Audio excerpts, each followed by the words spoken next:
Հայ գործարարներից շատերն այդպես էլ չեն կարողանում հաղթահարել Ռուսաստան ապրանք արտահանելու հետ կապված խնդիրները։ Կոնյակի, բնական հյութերի և պահածոների արտադրությամբ զբաղվող ընկերությունների տնօրենները մեծ հետ զրույցում նշում են, որ ռուբլու ցածր փոխարժեքի պատճառով ստեղծված անորոշ վիճակը արդեն մի քանի ամիս է չի կարգավորվում։ Ստացվում է, որ դեռ անցյալ տարի նոյեմբերից, հոկտեմբերից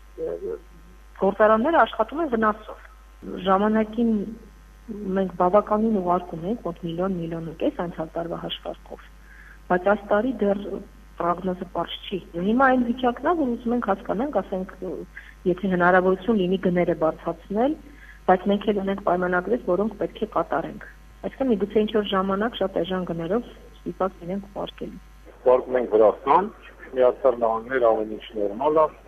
Ֆրանսիա ենք արտահանում, Լեհաստան, Չեխիա։ Ռուսական շուկայի հետ կապված կա տվարների նվազեցում, մնացած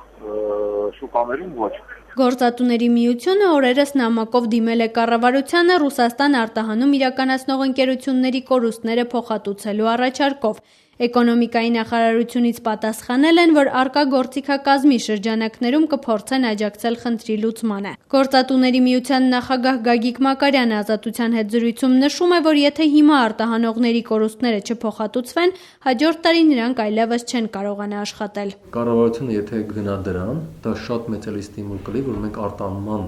տեմպերը պահենք նաև այս տարվա համար, որտեղ մենք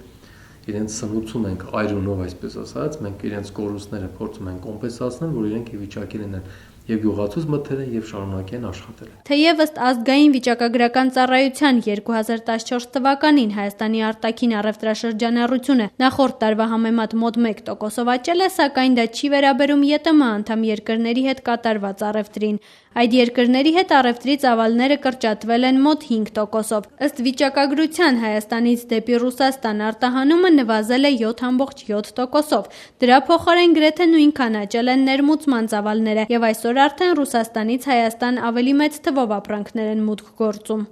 Ռուսական շուկայի իրավիճակը դեռ հստակ չի։ Ռուսական շուկայում երաշխիքները, վճարման արագությունը, ռուբլու ինֆլյացիայի հետ կապված խնդիրները դեռևս հույս չեն ներշնչում։ Մեր բանկային համակարգը առանձնապես չի խթանում, ֆակտորինգի եւ այլ ապահովագրական մեխանիզմներ դեռևս վատ են օգտագործվում, որ ասենք թե արտանողները վստահ լինեն, որ իրենց ապրանքները կվաճառվեն եւ գները կստանան,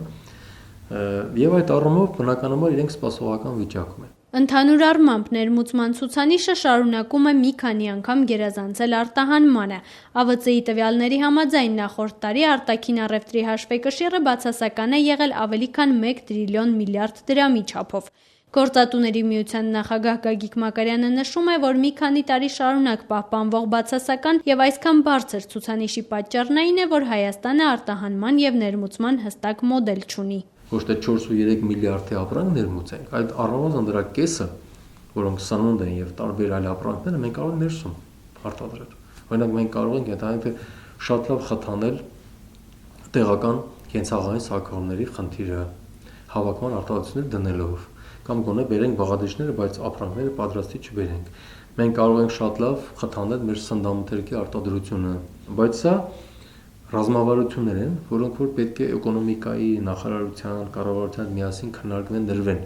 Սա միայն մասնավոր սեկտորը չի կարող ինքնուրույն որոշել, որտեղ մասնավոր սեկտորը կորոշի այն ժամանակ, երբ որ իր մտքով կանցնի, երբ որ իրենք թվավոր ժամանակն է եկել, երբ որ փող կունենա, ներդրումներ կատարելու, երբ որ դրսի ինվեստոր կհայտնվի, իսկ դա կարող է շատ երկար տևել։